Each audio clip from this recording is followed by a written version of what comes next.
clip vidéo a pour but de vous expliquer pourquoi nous allons bientôt passer de First Class à Office 365 à la Commission scolaire du Val-des-Serres. Tout d'abord, je tiens à vous préciser que nous sommes conscients que c'est un chantier très important, et ce, dans tous les sens du terme. Nous sommes aussi conscients que c'est un changement imposé qui sera difficile à accepter et à comprendre de plusieurs utilisateurs. Inévitablement, vous n'avez pas toutes les informations, tous les enjeux, toutes les implications qui sont derrière l'analyse qui nous a porté à faire ce choix, autant pour le produit, qui est Office 365, que pour le moment d'effectuer la migration. Finalement, nous sommes grandement conscients de la perte d'efficacité qui est inévitable et qui est à prévoir de la part de la majorité des utilisateurs pendant les premières semaines d'utilisation du nouveau produit.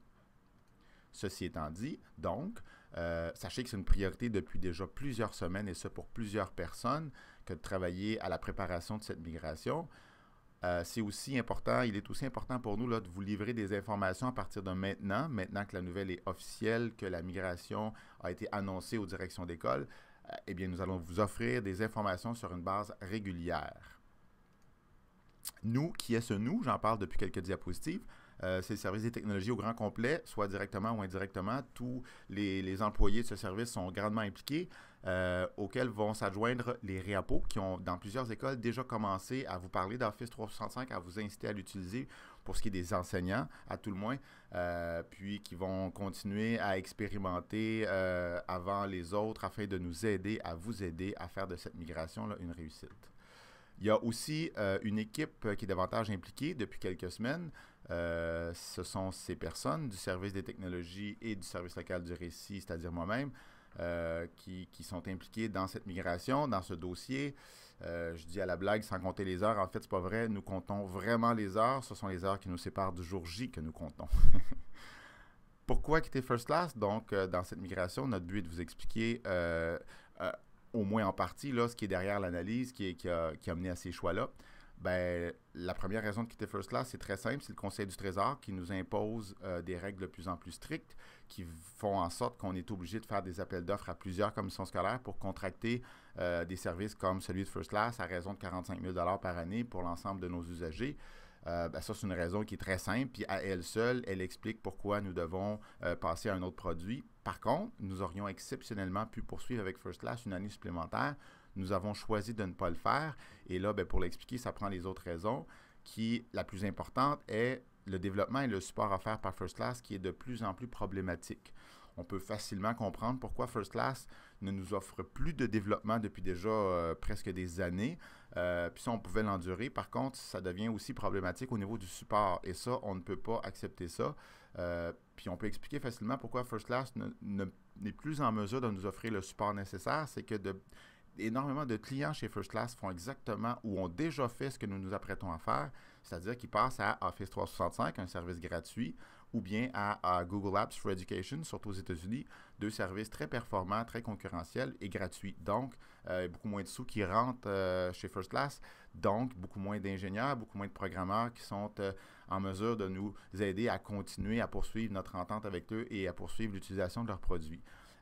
On a un exemple éloquent à ce sujet-là. Il y a près d'un mois, nous avions des problèmes majeurs sur notre serveur qui faisaient en sorte qu'il était indisponible à l'ensemble de la planète. Là, c'est juste à l'interne que ça fonctionnait et ce, à répétition pendant plusieurs semaines. On a déjà eu ce genre de problème-là dans le passé, mais c'était toujours réglé en quelques heures ou au maximum en une journée ou deux. Cette fois-ci, ça a pris plusieurs semaines avant que First Class trouve la solution. Donc, pendant plusieurs semaines, nous avions manuellement à repartir la passerelle. Là, je vous passe les termes techniques, mais ce sont des problématiques qu'on anticipe qui ne vont qu'augmenter et se poursuivre. Et ça, on ne peut pas endurer ça. Donc, c'est ce qui nous incite à passer à un autre produit plutôt que tard, en fait. Il y a aussi une autre problématique qui est moins importante, mais qui occasionne quand même des problématiques, là, des irritants assez majeurs. C'est la synchronisation des agendas sur les appareils mobiles qui sont de plus en plus utilisés, qui finalement n'a jamais été assez fiable avec First Class. Donc ça, c'est un irritant. Et le dernier, c'est l'incompatibilité avec nos systèmes en place puis les systèmes à venir. Un bel exemple à ce sujet-là, c'est le centre d'identité. On veut que le centre d'identité soit l'endroit unique où les noms, les mots de passe de tous nos usagers se retrouvent. Puis ce système parle à tous les autres qui ont besoin d'authentification. Ben, ça ne parle pas à First Class. Alors, on a de plus en plus d'exemples comme ça qui deviennent des irritants importants.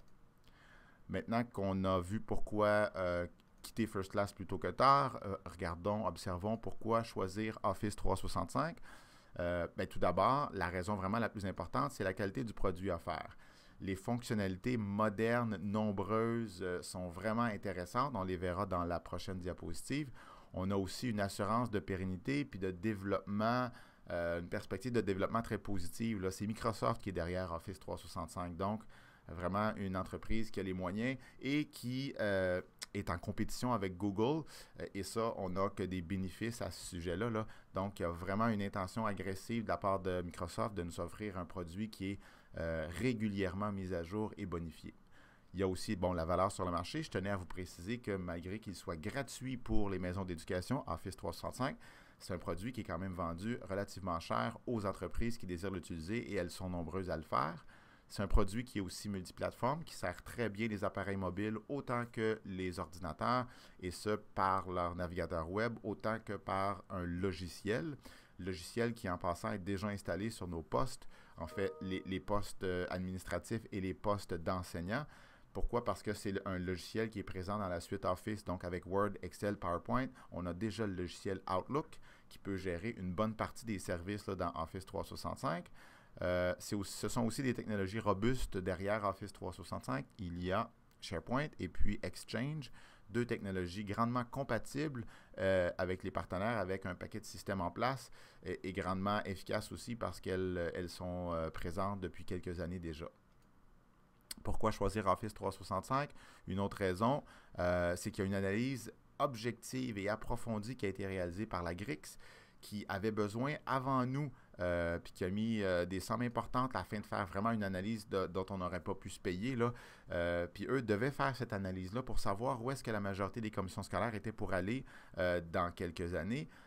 Suite à, ça faisait quelques années qu'ils avaient un portail qui s'appelait EduGroupe. Ça fait déjà au moins 2 ans qu'ils ont choisi de l'abandonner puis d'aller complètement dans une nouvelle direction.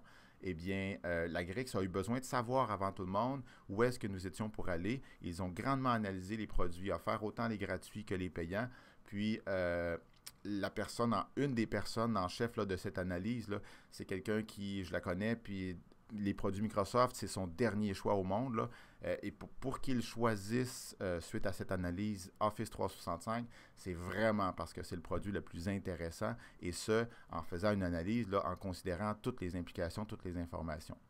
Donc, considérant ce contexte provincial, puis c'est exactement ce que la GRIX pensait qu'il se passerait est en train de se passer, c'est-à-dire que les commissions scolaires, si elles ne sont pas déjà passées à Office 365, s'apprêtent à le faire. C'est un produit qui va être utilisé par la majorité des commissions scolaires en province.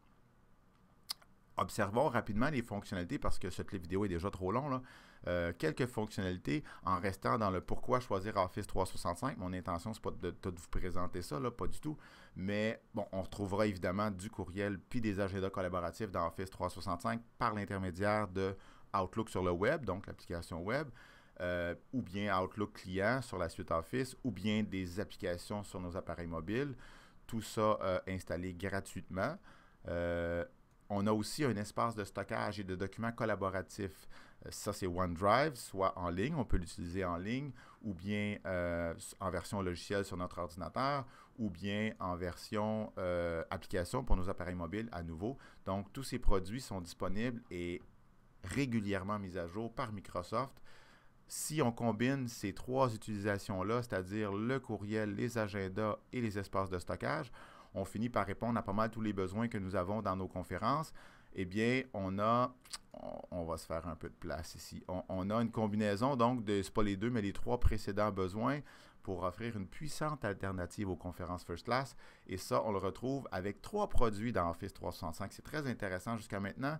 Toutes les conférences avaient le même outil, peu importe si c'était une conférence qui était plus axée sur la collaboration, plus axée sur l'archivage de documents, etc. Nous n'avions qu'un seul outil dans First Class, nous en aurons 3 dans Office 365. Donc, il y aura des choix à faire, soit un groupe Office, soit un site SharePoint, soit Yammer pourront être utilisés comme produits pour permettre aux gens de continuer leur collaboration qu'ils avaient anciennement dans des conférences, maintenant dans d'autres produits. Conclusion, j'espère vous avoir bien exposé les raisons qui motivent l'énorme changement qu'on s'apprête à vivre. On ne veut surtout pas minimiser ce qui s'en vient.